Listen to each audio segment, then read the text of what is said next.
I like the word insane audacity because when I think back to how young I was when I did that, Yeah.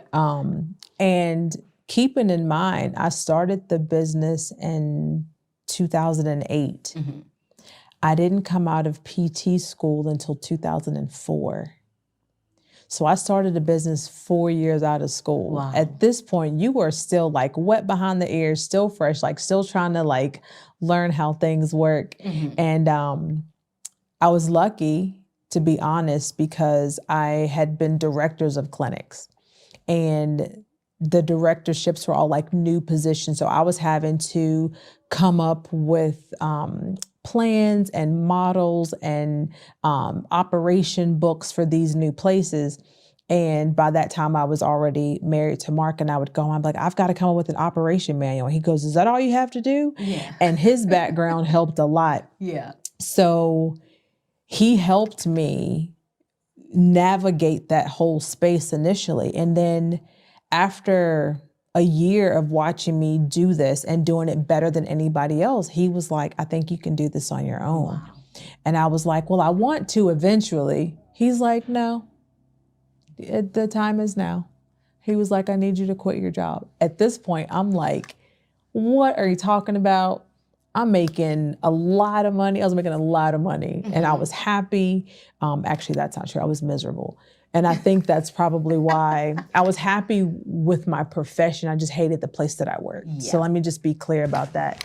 And he was like, I want you to quit and we're going to figure this out. And that's what we did.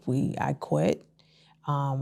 We started slow. Yeah. And then eventually, within a year, it was brick and mortar. It was off the ground. And then 6 months after that, I started another clinic. So we just continued to expand. I had employees. I had everything you needed to have.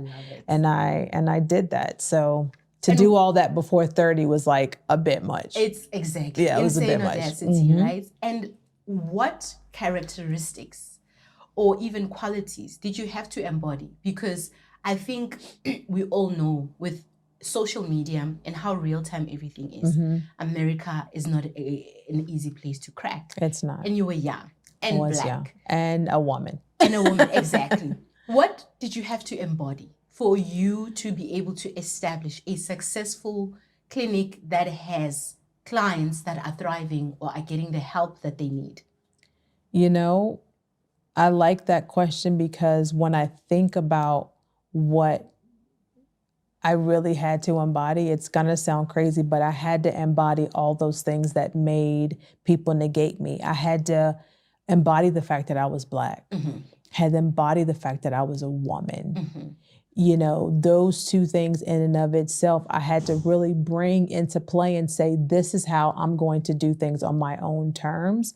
Otherwise, I would have been following the top of the food chain in the US, which is a white male. So if you think about it, I'm on the extreme opposite. Yeah. So they were my competition.